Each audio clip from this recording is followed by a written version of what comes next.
Bigfoot Sighting Guides 2020 What Worked Part 2. E-bikes and ponies. Riding the e-bike with the pony worked extremely well. We can cover a lot of ground and they seem to attract Bigfoot to us while riding. When we go on long rides, we sometimes get activity, and later on we can hear them nearby our campsites. Instead of trying to ride silent and sneak around, we make crow calls, we laugh, we talk, we make whoops, and of course the horse stomps around everywhere it goes. We can be heard for a canyon or two away, and we actually scared off several bears this year. They hear us coming and they move out to get away from us. All of these calls and noises that we make also attracted Bigfoot to us. While riding this summer, we had a few come in for a closer look that threw rocks. They whooped. Some of them howled at us while trail riding and camping. I think they may be a little more interested in the horse than the bike, but both seem to get us activity. In 2019, I had a group of Bigfoot come close in. I could hear them chattering as they moved around me on a lower hillside to get a better look at us as we passed by further down the trail. I was up a steep ridge about 5 miles away from any trailhead. I could hear something stomping behind me, and I kept moving over thinking that it was a horse that needed to pass. It was about then that I started to hear a few whoops, and as I got further down the hillside, my girlfriend had sighted a couple of them off the sides of the trail from horseback, and when we reached the bottom of that ridge, we had about an 8-minute sighting. And this summer, while going out to investigate the area, thinking they probably wouldn't be in the same spot twice, we came across a couple more of them. On July 17th, while riding the e-bike and horse together, the horse spotted it first, but there was one standing in the clearing that we had a sighting the year before in. This time I wore my GoPro 8 that I just purchased this spring and got the video of the sighting, and you can see it on my channel. The very next day, on the 18th, we had another sighting. This happened further up the same trail, higher up on the ridges. My girlfriend had about a 10-second sighting. She saw for about 5 seconds at a time twice Bigfoot running through the trees, keeping pace with her trotting horse. She said what really stuck out was how long its strides were as it smoothly glided through the trees. She said it was taking amazingly long steps and easily keeping pace with her as she was riding up the ridge towards me. Unfortunately, I was the only one wearing the camera, and so we didn't get that one on film. But shortly after, we could hear stomping, and before that there were rocks thrown, and something, basically, it followed us up the hillside. Our two ponies are race ponies. They're built for endurance racing. They're both Arabs and basically are bred to go long distances and travel across really tough terrain very easily. Our horses have won quite a few races, and in fact it helped my girlfriend win best in her class in the Northwest for the type of racing that she does last year. Over the last 5 years of endurance horse training, we've gone to many horse camps. We go out on hundreds of different trails, and we've had quite a few different encounters, and this is why I've ramped up and got a GoPro 8, and it's really encouraged my study of Bigfoot. I know they exist. I just want to know how they exist, where they live, what they do. We're in the field learning how they interact with us. We're having so many encounters that we know that they're really attracted to us. I'm a novice, I'm not an expert, but we do have quite a few encounters, and I thought that I should get them on video. We're constantly going up into the forest to ride and train our endurance horses. We have a couple trail rides a week, and some of the longer rides happen on the weekends. We can ride into the mountains right out of our barn. It's in the Coast Range. But on the weekends, we like to travel to different campgrounds all over Oregon and Washington. The main reason for this is to get the horses used to being in different areas and being on different terrain so that they can build up stamina and awareness of different types of surroundings. We see all kinds of wildlife on these rides, and this year we've seen several bears, a couple rattlesnakes. We're training our horses to stay calm and keep moving forward when they see a predator. Occasionally, we do have Bigfoot encounters, and this year we've had sightings again. I'm not a very good horse rider, and our horses are very fast, very agile, and they're just too much of a handful for me. I just don't have the skills or experience to ride them, and riding them wrong is counterproductive to their training. The first year we went up camping and riding, it was just killing me to not be able to go out on the trails and see everything my girlfriend was seeing. She was telling me about these beautiful views from vistas and different things, and it was just torture to hear about them and not be able to go myself. I really wanted to ride with my girlfriend and the horses, and so I built a mountain bike that could go about anywhere they go and keep up with them. I named the bike Mark V for a reason.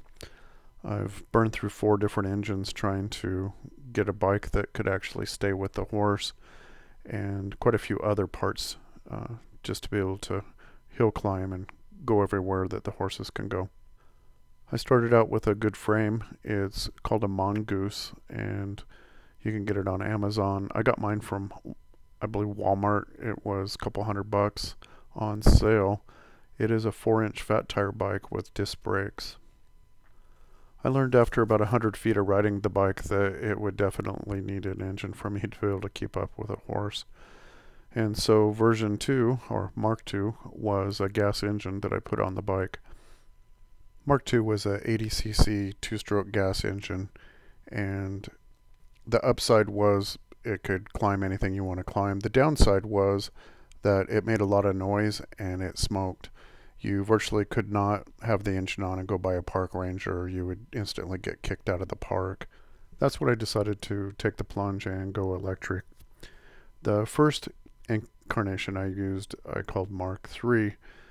Mark III was a rear hub engine, and it was a regeneration hub. And great idea. It's supposed to generate power when you use your brakes during braking, and you could go 10% further on a charge. Possibly a great motor for if you live on flat concrete roads and you never go into the mountains, but it burned up on about a 50-foot hill climb, 30% grade, just barely chugged up a little hill and cooked itself. So that was a couple $100 that went up in smoke. I decided to try what they call a variable gear hub, and basically this hub, it can adjust for hill climbs and was touted as this amazingly good motor. You'll see several people talking about it. 750 watt rear hub that can spike to 1600 watts. Great in theory, awful in practice. Again, took it up a small hill, barely made it up the hill that I went up 50 feet before. It made it 100 feet twice on the second try. It burned itself up. Those get kind of spendy, especially when you respoke your rear hub to them. And that one cost me several $100s. I was thinking that maybe I had the wattage wrong. I bought another one and put it inside the already spoked hub and tried it out, and that one went a couple 100 feet up the same grade, but again burned itself up going up a simple gravel road at about 30% grade. So after speaking with some experts over at Lunicycle, a pretty amazing electric bike place that I like to buy parts from, the mid-drive motor ended up being exactly what I needed for the type of riding that I do. Those experts recommended that I use a mid-drive motor, and my best advice is completely stay away from any of the hub motors. They just burn up. They can't handle the torque that you need, and there's no way to gear them down to climb. The mid motor, on the other hand, uses your crank system that's already in place, so it's running off a front sprocket back to your gears in the rear. So you have the benefit of having as many gears as you want to put in the back. I run 10, and that gives me the ability to gear way down for climbs and way up if I want to run on flats real fast. I can get up to about 20-25 miles an hour on flats. So here's what I recommend. Get the 750 watt 48 volt mid drive and get a 48 volt battery. I'm using a 25 amp 48 volt, which gives me twice the cruising range that most e-bikes have. It is a little bit heavier, and you'll notice on the back of my bike that I have a rack that's where I store the batteries inside that case.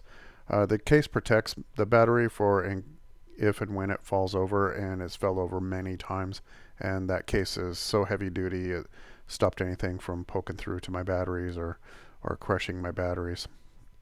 I changed out my rear gears from 7 gears to 10. That gave me the tall sprockets that I needed. You want to run a 1-to-1 ratio to hill climb. I actually have a better ratio than that. I have a 30 tooth on the front sprocket and up to 42 on the rear.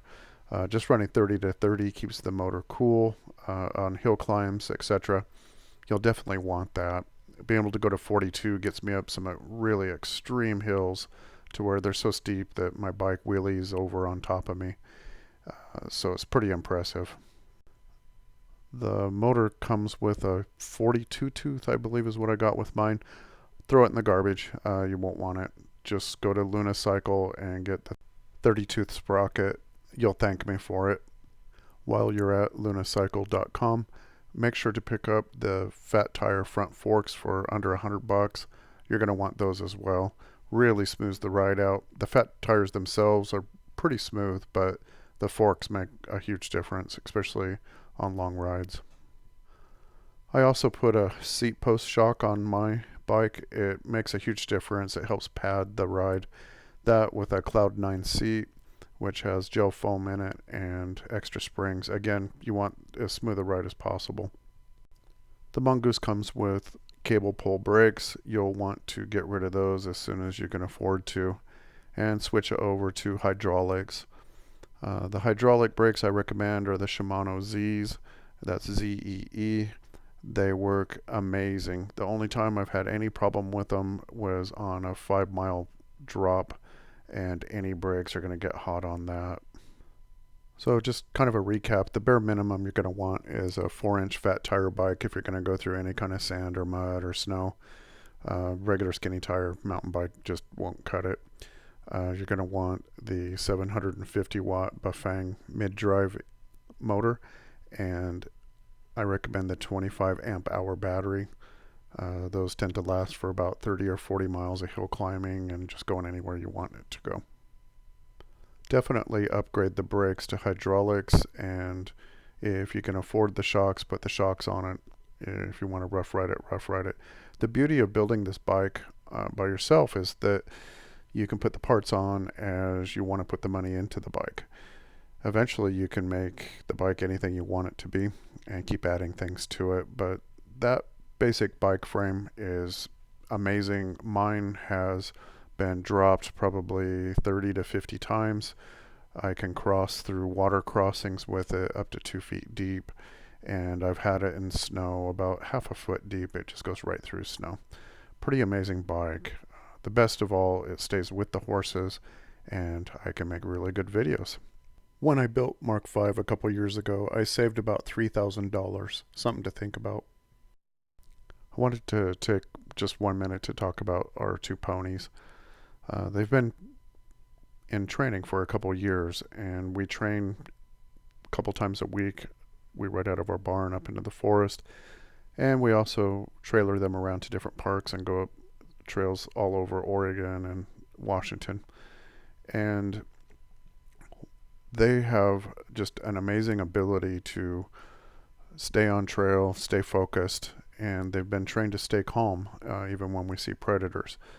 They've seen mountain lions, mountain goats, deer, elk, bears, you name it, and they just keep moving forward as asked.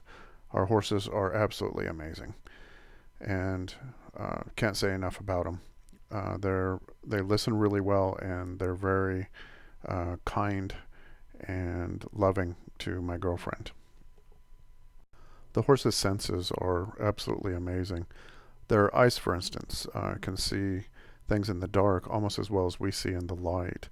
Their vision is 50% better than ours. They can see objects much further away than we can. Their sense of smell is much better than ours. It's said that they can smell things 20 times better than we can smell. And then their sense of hearing, which is absolutely amazing. They can hear tree branches break 2 miles away, and on a windy day, sounds can carry for up to 5 miles. So their hearing is just absolutely amazing. So when we ride, we pay attention to the horses. If they're looking off to the side or their ears are going off to the side, we'll look in that direction. We'll scan it real quick to see what's going on. The horses have a sense of anything around them that's just amazing, and they will, if concerned, they'll look over to see what they're hearing, and if really concerned, they'll slow down and stare real hard at it. This has helped us a couple times. We've been riding. Our horses constantly point out deer, elk, and sometimes bear long before we can see them. We've learned to watch them close and see what they're looking at if they glance over towards something. This year while riding, the horse spotted a Bigfoot standing in a field not far away from us on the trail ride of July 17th. Because it was looking over in that area, I kept looking over myself, and then I spotted what it was listening to and what it was watching. It had sighted a big, dark, 8 to 9 foot tall Bigfoot standing next to a tree watching us. It was looking over the top of a fallen tree, and I probably would have missed it had the horse not been so locked onto it. The next day, while riding up the trail, the horse kept looking off to one side while my girlfriend was playing catch up to me near the top of a ridge, and she had a sighting of a Bigfoot running between the trees. During that ride, we had several rocks thrown at us and heard a few whoops. Later that night, they followed the bike and the horse back to camp. I'm not sure why, but I believe that horses attract Bigfoot. I think that because they're domesticated by us, the Bigfoot are really interested in them and basically are just fascinated by them. In the last 2 years, they've come in real close to get a look at them, and in one case ran next to it, paralleled the horse while it was running. Later that night, they came back to camp. I had motion sensor lights up to keep predators away that kept going off all night long. In Joe Beelart's book called The Oregon Bigfoot Highway, which I highly recommend for anybody that wants a good sighting book of Oregon sightings. There's over 100 in it. It's extremely well written, and it has dates and places where the sightings actually happened marked on GPS. In that book, he talks about a couple of sightings near horses and some encounters that Bigfoot's had with horses where they've braided their hair and done some other strange things. While camping in the Coast Range is about 2 years ago, we had a Bigfoot come down into camp at 2 in the morning and go to the neighbor's corral and harass their horse. The neighbors woke up to seeing something run off into the brush that was bipedal and about 8 foot tall, and proceeded to pack up and get ready to go home. So there you have it, riding horses and riding with horses works extremely well. For some reason, they're attracted to them. They come down close to get a look at horse as it passes by, or they'll follow it back to camp to come in after dark and get a close look at it. So whether it's the horse or the bike or both, they're basically attracting the Bigfoot to you. Highly recommend them. Our next part 3 will be on miscellaneous things that we found worked while we were out riding this year. Please stay tuned. I'll be adding some more videos from rides this summer. A lot of them I haven't gone through yet, so you'll be seeing the forest as I do for the first time. And please like and subscribe to the channel to help us keep going, and we'll keep making videos of all of our rides. And one of these days we'll get another Sasquatch on video.